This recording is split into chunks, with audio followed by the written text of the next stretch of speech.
사자성어 중에 전화위복이라는 단어가 있습니다. 이 말은 화가 오히려 복이 된다라는 뜻으로 어떤 불행한 일이라도 끊임없이 노력하고 강인한 의지로 힘을 쓰면 불행이 곧 행복으로 바꾸어 놓을 수 있다라는 의미를 가집니다. 갑자기 설교 초반부터 어려운 사자성어 이야기에서 당황하셨을지 모르겠지만 오늘 본문에 나오는 이 기브온 사람들이 이 전화위복의 과정을 겪게 됩니다. 그들의 모습이 이 전화위복이라는 단어로 설명이 될 텐데, 기브온 사람들에게 어떤 일이 벌어졌는지 오늘 본문 말씀을 통해 함께 살펴보면서 우리들에게 주시는 하나님의 은혜를 함께 나누고자 합니다. 오늘 본문은 우리가 22절에서 27절까지 봉독했지만 1절부터 30절까지 9장 한 장이 이루어져 있습니다. 그런데 1절에서 2절 말씀은 사실 9장 전체 내용과는 좀 별개의 내용입니다. 왜냐하면 9장 이후에 10장에서 12장까지 이제 그 기브온에서의 전투를 위한 그 전초적인 이야기를 담은 게 1절, 2절 말씀이고, 실질적인 내용은 3절에서 27절까지입니다. 그래서 크게 세 단락으로 나누면 3절에서 15절까지가 한 단락, 16절에서 21절까지가 한 단락이고 22절에서 27절이 한 단락입니다. 그래서 여러분들이 가지고 있는 성경책을 보면 3절, 그 다음에 16절, 22절에 보면 단락을 구분한 아마 동그라미가 이렇게 있을 겁니다. 그 각 내용들이 있습니다. 그래서 이 각 단락의 내용을 살펴보고 이 성경이 오늘 우리들에게 말하고자 하는 내용이 무엇인지를 함께 살펴보려고 합니다. 먼저 첫 번째 단락인 3절에서 15절은 기브온 사람들이 이 이스라엘과 조약을 체결하는 내용을 담고 있습니다. 기브온 사람들이요, 이스라엘과 조약을 체결하는 이유는요, 이스라엘 백성이 여리고와 아이성을 이제 점령한 이야기를 들은 거예요. 그리고 그들이 이제 요단 서쪽으로 이제 진군하게 되니까 기브온 사람들이 진군하면 자신들도 죽게 되겠구나 라는 이 두려움이 있었습니다. 분명히 이스라엘이 믿고 있는 여호와께서 그들을 요단을 건너게 하셨고 여리고 아이성 함락하게 하셨고 이 가나안 땅을 그들에게 주겠다고 약속하셨고 그 약속대로 이루어지고 있으니까 우리들도 그러면 죽게 되겠구나. 그래서 그 죽음을 면하고자 이들이 꾀를 냅니다. 그리고 그 꾀를 내어서 이스라엘과 조약을 체결하는데요, 그들의 그 체결하는 과정을 보면 아주 치밀한 전략을 세웁니다. 기브온 사람들은요, 이스라엘 백성들에게 접근하기 위해서 먼 지방에서 온 사신의 모양을 꾸밉니다. 그 내용이 4절에서 5절에 기록되어 있는데 우리 4절 5절 같이 한번 봉독합니다. 시작. 꾀를 내어 사신의 모양을 꾸미되 헤어진 전대와 헤어지고 찢어져서 기운 가죽 포도주 부대를 나귀에 싣고 그 발에는 낡아서 기운 신을 신고 낡은 옷을 입고 다 마르고 곰팡이가 난 떡을 준비하고. 아멘. 이 기브온은요, 아이성 남서쪽 약 11km 정도 떨어진 곳입니다. 지금 이스라엘은 길갈에 이제 진영을 갖췄는데 사실 그렇게 멀지 않은 곳이에요. 11km면 뭐 그렇게 멀지 않잖아요. 그런데 정말 먼 거리에서 온 것처럼 꾸미려고 일부러 해진 옷, 해진 신발, 그리고 그동안 오면서 이제 상했다라는 걸 증명하기 위해서 곰팡이 난 떡 준비하고 포도주도 일부러 기운 낡은 가죽 부대에다 담아서 이스라엘 백성들에게 옵니다.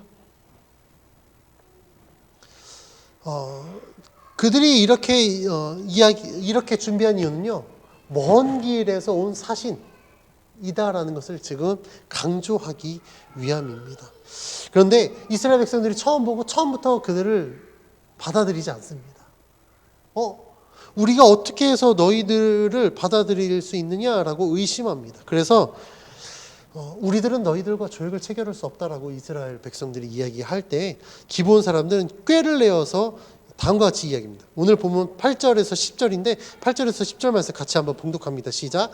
그들이 여호수아에게 이르되 우리는 당신의 종들이니이다 하매 여호수아가 그들에게 묻되 너희는 누구며 어디서 왔느냐 하니 그들이 여호수아에게 대답하되 종들은 당신의 하나님 여호와의 이름으로 말미암아 심히 먼 나라에서 왔사오니 이는 우리가 그의 소문과 그가 애굽에서 행하신 모든 일을 들으며 또 그가 요단 동쪽에 있는 아모리 사람의 두 왕들 곧 헤스본 왕 시혼과 아스다롯에 있는 바산 왕 옥에게 행하신 모든 일을 들었음이니이다.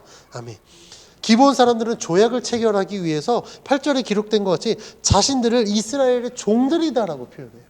그러니까 우리들은 당신들의 종입니다 라고 이야기합니다. 왜 이렇게 이야기하냐면 고대 근동에서 이런 어떤 족속과 족속 아니면 나라와 나라가 조약을 체결할 때 약자들이 강자에게 먼저 조약을 체결할 것을 요청합니다.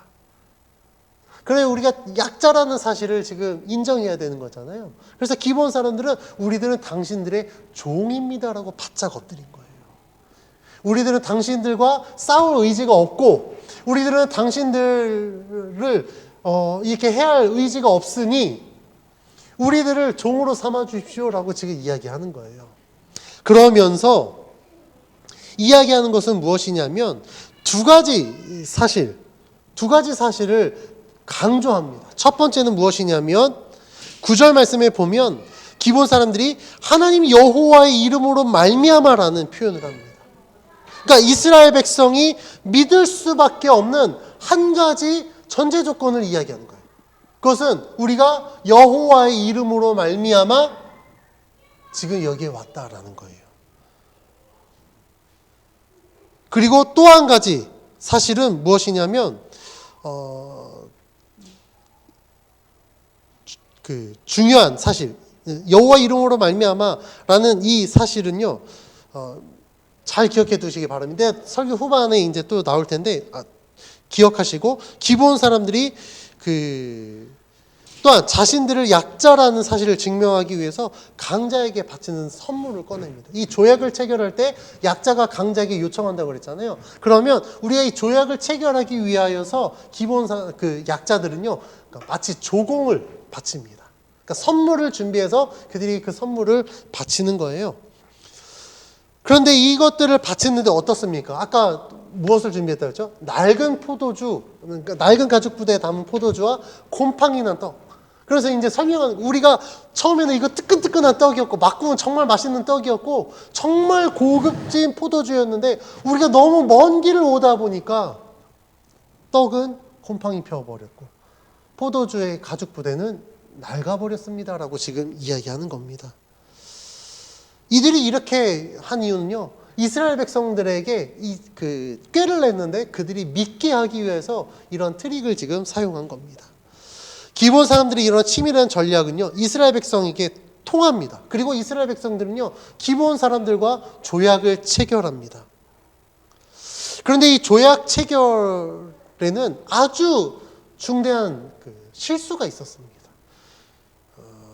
아주 심각한 문제가 발생하게 되는데 앞으로 전개되는 이야기 실마리가 되는 중요한 핵심이 14절을 우리가 함께 봉독해 보겠습니다. 여호수아 9장 14절입니다. 시작.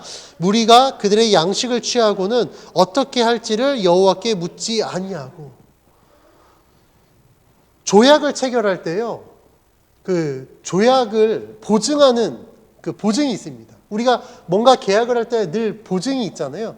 뭐 보증금이 됐든 뭐가 됐든 보증을 하는데 이 이스라엘 백성들이 기브온 사람들과 조약을 체결할 때 보증은요, 여호와의 이름으로 조약을 체결했다라는 거예요. 그런데 중요한 건 여호와의 이름으로 체약하는 조약을 여호와께 묻지 않고 체결했다라는 겁니다. 이게 아주 결정적인 이제 실수가 되는 거예요. 하나님께 묻지 않고 하나님과 상관없이 행하는 일들 어떻습니까? 성공할 수 있을까요? 절대 불가능합니다. 이 이스라엘 백성들은요, 하나님의 통치를 받는 백성들입니다. 즉 신탁 통치예요. 그러면 우리를 통치하는 이 통치자가 모든 것들을 결정할 수 있는 결정권이 있잖아요. 근데 그 결정권자에게 물어보지도 않고 그의 이름으로 이게 조약을 체결한다, 이게 말이 안 되는 상황인데 지금 이스라엘은 이러한 큰 우를 범하게 됩니다. 이러한 장면은 앞에서도 우리가 살펴봤습니다. 무엇입니까? 아이성과 아이 전투를, 첫 전투를 할 때 어땠습니까? 하나님께 물어보지 않았어요. 하나님, 우리가 지금 아이성과 전투할 텐데 하나님 어떻게 해야 될까요? 라고 물어보지 않고 그냥 우리가 판단하고 우리가 결정하고 전투를 했을 때 그들은 이미 실패했습니다. 한 번 실패를 경험했음에도 불구하고 아직도 정신을 못 차린 것 같아요. 저는 이러한 반복된 실수를 하는 이스라엘 백성들을 보면서 우리들의 모습도 이렇구나. 그러니까 낱말할 때가 아닌 것 같아요. 아니, 한 번 그렇게 호되게 당했으면 됐지 아직도 정신 못 차려? 우리가 그런 말 할 만한 위치에 있지 않습니다. 왜냐하면요, 우리도 똑같기 때문에 그래요. 우리가 하나님을 믿는다고 하면서도 하나님께 불순종할 때가 있습니다. 하나님 불신할 때가 있어요. 그러면 그것 때문에 우리가 넘어지기도 합니다. 그러면 하나님 잘못했어요, 용서해 주세요, 다시는 안 그럴게요 라고 하지만 어떻습니까? 또 그런다라는 거. 이게 인간의 연약함입니다. 제가 아이들을 키우지만요, 아이들이 자기네가 넘어지고 다쳐요. 그러면 조심해야 되잖아요. 근데 또 그렇게 다칩니다. 어디 꿍 하고 넘어지고 하지 말라고 그래도 알겠다고 대답하지만 돌아서면 있고 또 해요. 굉장히 좀 답답할 때가 있거든요.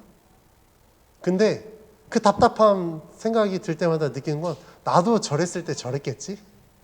그리고 내가 부모 입장에서 자녀들을 바라보지만 하나님 앞에서 내 모습도 저렇겠구나. 하지 말라는 짓만 골라서 하고 안 돼서 맨날 그렇게 당하고 그러면서도 또 그렇게 하는 것이 인간의 연약함입니다. 하나님을 의지하여서 하나님으로 말미암아 모든 것들을 이루어야 됨에도 불구하고 그렇게 하지 못하는 우리들의 이 연약한 모습의 결정적인 이유는요, 우리 안에 있는 죄성 때문에 그렇습니다. 그러니까 우리들은 선한 것을 쫓고 진리를 쫓기보다 악한 것을 더 좋아해요. 그리고 거짓된 것을 쫓아가는 것을 더 좋아합니다. 그리고 그것에 익숙합니다. 그러다 보니까 하나님과 상관없이 그냥 뭐 이 정도는 우리가 해도 되지 않겠어? 라는 이런 안일한 마음이 우리 안에 있다 보니까 옳고 그름에 대한 판단력이 흐트러지게 됩니다. 그래서 잘못된 판단이 마치 옳은 판단인 것처럼 꾸미게 만들고 그것으로 인해서 안심하게 만듭니다. 근데 문제는요, 그 잘못된 판단이 우리로 하여금 굉장한 함정에 빠뜨릴 수 있게 된다라는 거예요. 오늘 이스라엘 이 족장들이 기브온 사람들과 이 하나님께 묻지 않고 맺은 조약 때문에 이들은 진퇴양난에 빠지게 됩니다. 그런데 그들도 핑계가 있습니다. 왜냐하면요, 기브온 사람들이 난데없이 그냥 와서 한 게 아니라 그들이 분명하게 이야기했거든요. 여호와의 이름으로 우리가 먼 곳에서 왔다라는 것과 함께 또 뭐라고 이야기합니까? 여호와의 이름으로 우리가 여호와께서 당신들을 통하여서 행하신 일들을 우리가 들었다라는 거예요. 그러면 이들이 의심하지 않았던 이유는 하나님이 행하신 일을 들었어? 그러면 지금 기본 사람들은 이들은 하나님을 두려워하는 자들이구나 라는 사실을 이스라엘 백성들로 하여금 믿게 만든 거거든요. 그렇다 보니까 족장들이 의심하지 않고 그들을 그냥 받아들인 거예요. 그리고 그들과 조약을 체결한 겁니다. 그런데 이 조약의 가장 큰 문제점이 뭐라고요? 하나님께 묻지 않았다고요. 아무리 그들이 하나님을 거론하고 하나님을 이야기했을지라도 물어봤었어야 돼요. 하나님, 저들이 여호와의 이름으로 우리 자신들을 종삼아 달라고 하는데 여호와의 이름을 듣고 그 명성을 듣고 왔다고 하는데 하나님 어떻게 해야 할까요? 라고 물어봤었어야 돼요. 왜냐하면 이 조약의 체결의 보증이 여호와의 이름이었기 때문에 우리가 여호와의 이름으로 저들과 조약을 체결하는 게 하나님 맞습니까? 안 맞습니까?를 물어봤었어야 됩니다. 그런데 이스라엘 족장은 묻지 않아요. 그리고 조약을 덜컥 체결합니다. 그리고 나서 사흘이 지난 이후에 이들이 이제 그 조약 체결하고 난 이후에 기본 사람들이 먼 곳에서 온 자들이 아니라 이 근방에 살고 있는 우리들 가운데 거주하는 자들이다라는 사실을 깨닫게 된 거예요. 그리고 이제 요단 서쪽으로 진군하면서 그 땅을 차지해야 되는데 기본 사람들과 맺은 이 조약 체결 때문에 이스라엘 백성들은 그들이 거주하는 이 땅을 차지하지 못합니다. 그래서 회중들은 족장들을 원망합니다. 왜 거짓 조약을 체결했는지 막 원망합니다. 그때 이 족장들이 한 가지 대안을 제시합니다. 그것은 무엇이냐면 21절에 나오네요. 21절 말씀 같이 한번 봉독합니다. 시작. 무리에게 이르되 그들을 살리라 하니 족장들이 그들에게 이른 대로 그들이 온 회중을 위하여 나무를 패며 물을 깃는 자가 되었더라. 아멘. 그들을 우리가 여호와 이름으로 조약을 체결했기 때문에 우리가 이 조약을 어기고 이들을 죽이면 그 땅을 우리가 차지해버리면 하나님이 우리를 벌하실까 두렵다. 그러니까 우리는 이 조약을 어찌됐든 지킬 수밖에 없다. 단 전제 조건, 그러면 기본 사람들을 우리의 종으로 삼으면 되겠다라고 이야기해요. 그래서 온 회중을 위하여 나무를 패며 물을 깃는 자가 되었다라고 이야기를 합니다. 이스라엘 백성들은요, 기본 사람들이 거주했던 땅, 곧 기브온, 그비라와 부에롯과 기란 여아림, 여기를 차지하지 못한 아쉬움이 있었지만 이 기본 사람들이 우리를 위하여 나무를 패고 물을 깃는 이 수고를 하니까 그냥 그것을 어쩔 수 없이 받아들이게 됩니다. 하지만 기본 사람들과의 조약은 여기서 끝나지 않습니다. 여호수아가 기본 사람들을 불러 그들에게 물어보고 판결을 내립니다. 그 내용이 오늘 우리가 봉독한 이제 22절에서 27절 말씀입니다. 자, 이스라엘 족장들이 기본 사람들에게 내린 그 해결책은 뭐라고 그랬죠? 이스라엘 회중을 위해서, 다시 말해 이스라엘 백성들을 위하여서 나무를 패고 물을 깃도록 했습니다. 근데 여호수아가 내린 판결은 달라요. 여호수아는요, 27절 말씀에 보면 이렇게 제안합니다. 27절 말씀 같이 봉독합니다. 시작. 그날에 여호수아가 그들을 여호와께서 택하신 곳에서 회중을 위하며 여호와의 제단을 위하여 나무를 패며 물을 깃는 자들로 삼았더니 오늘까지 이르니라. 아멘. 여호수아가 기본 사람들에게 제안한 것은요, 내용은 똑같습니다. 나무를 패고 물을 깃는 건 똑같은데 무엇을 위하여서 나무를 패고 물을 깃느냐의 차이가 있는 거예요. 여호수아가 내린 그 판결에 중요한 두 가지 핵심이 담겨져 있습니다. 첫 번째는요, 여호와께서 택하신 곳, 그리고 두 번째는 여호와의 제단을 위하여 일하라는 겁니다. 자, 여호와의 택하신 곳은 누가 있을 곳입니까? 여호와께서 택하신 곳은 여호와께서 택하신 백성. 다시 말하면 하나님의 구원받은 백성이 있는 자리가 여호와의 택하신 곳입니다. 그럼 기본 사람들 지금 구원받을 자격이 됩니까? 그들이 이스라엘 백성 아닙니다. 그리고요, 조약 체결도요, 거짓말로 체결한 거예요. 그러면 이들은요, 벌을 받아야 마땅합니다. 그런데 어떻습니까?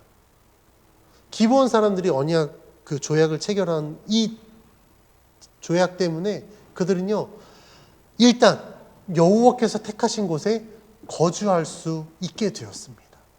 그리고 족장들은 무엇을 위해서 나무를 패고 물을 기르라고 했죠? 이스라엘 온 회중들을 위하여서. 근데 여호수아는 뭐라고 이야기합니까? 여호와의 제단을 위하여 하라. 자, 이스라엘 백성이 하나님의 구원받은 백성입니다. 이스라엘 백성이라고 해서 여호와의 제단을 위해서 일할 수 없습니다.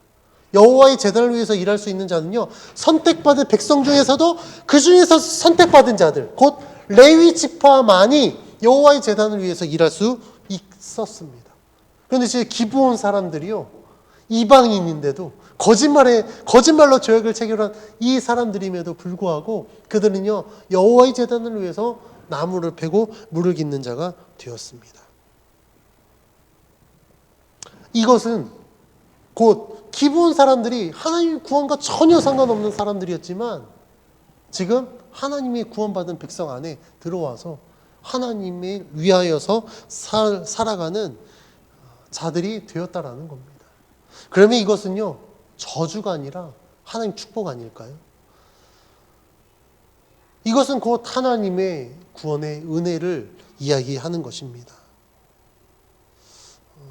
기본 사람들이 하는 일만 보면 뭐 종살이 참 어렵겠다. 종살이 보면 왕족도 아니고, 그리고 뭐 왕의 차라리 애굽의 종이라면 종들 중에서도 좀 급이 될 텐데 이스라엘의 종이면 사실 종 중에서도 급이 낮은 거거든요.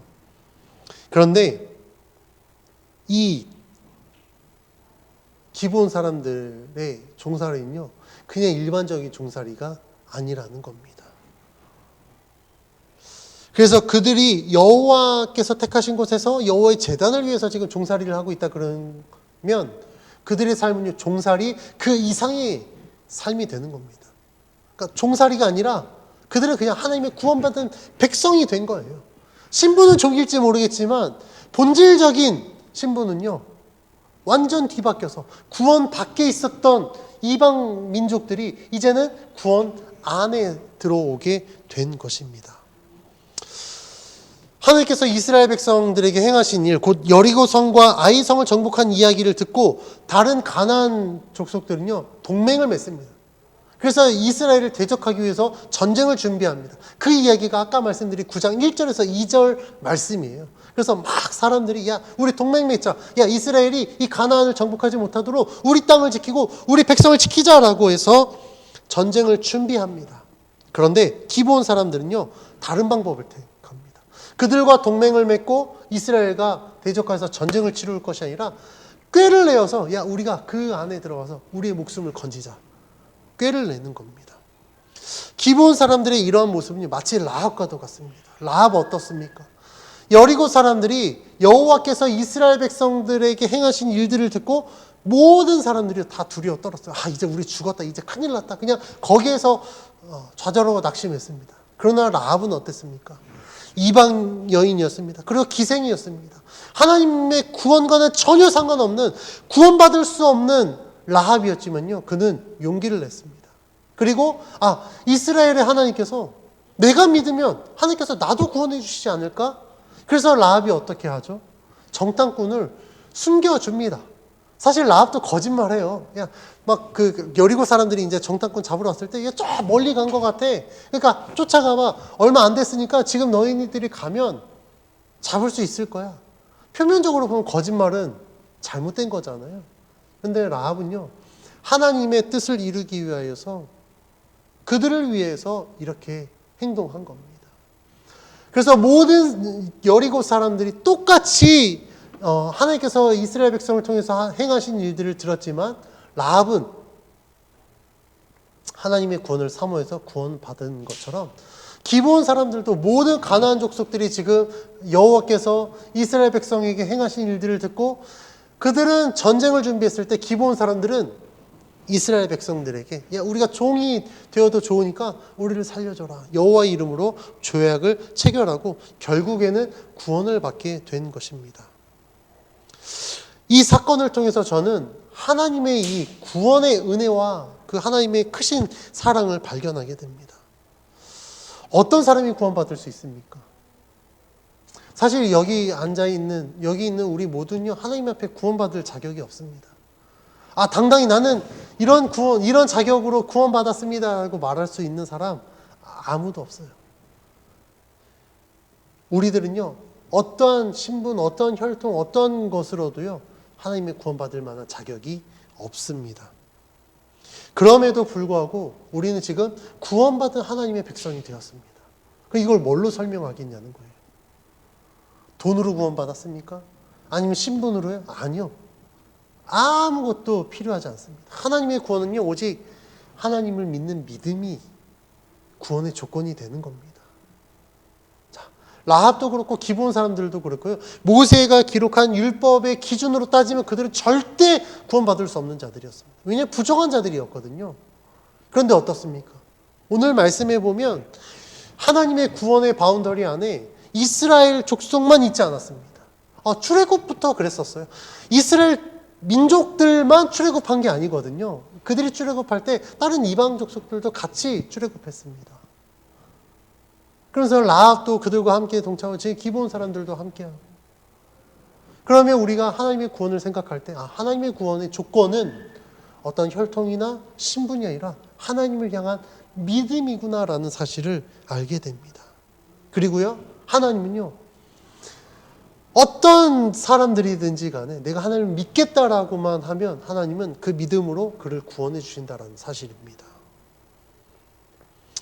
그렇다면 우리들이 나의 공로가 아니라 어떤 내가 갖고 있는 자격 요건 때문이 아니라 온전히 하나님의 그 은혜로 말미암아 구원을 받았다라고 한다면 우리들은 하나님 앞에 감사할 수밖에 없습니다. 하나님, 내가 아무 자격이 없는데 나를 구원해 주셔서 감사합니다. 저는 하나님의 은혜가 더 커요. 왜냐하면 구원받은 것뿐만 아니라 주를 위해서 목회할 수 있는 목회자가 됐으니까. 제가 뭐 자격이 돼서 목회자가 됐느냐? 절대 그렇지 않습니다. 신분으로 따지면, 요즘에 말하는 신분으로 따지면 저는 흑수저 중에 흑수저거든요. 그러니까 전혀 자격이 되지 않아요.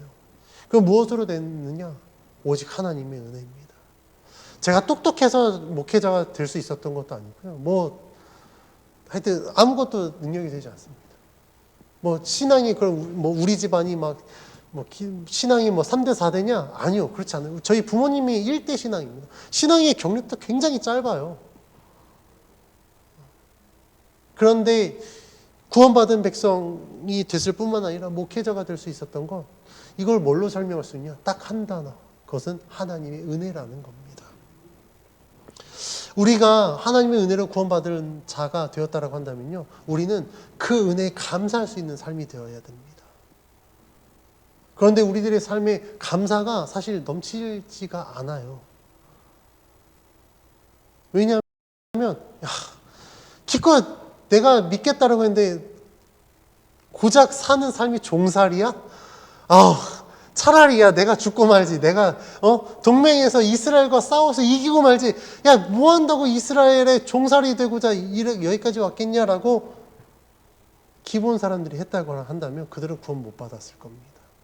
그런데 종살이여도 괜찮으니 내가 하나님의 구원 안에 들어간다면 나는 괜찮습니다라고 그들이 생각했기 때문에 기본 사람들은 구원받게 된 것입니다. 그러면요, 우리들이 지금 갖고 있는 것, 그것을 바라보지 말고 지금 내가 누구냐라는 사실에 우리는 감사할 수 있어야 됩니다. 우리가 하나님을 믿는 믿음으로 말미암아 정말 많은 재물을 가져서 감사할 수 있는 건요, 누구나 할 수 있어요. 그건 세상 사람들도 할 수 있습니다. 그런데 내가 하나님을 믿었는데 내 수중에 재물이 없어.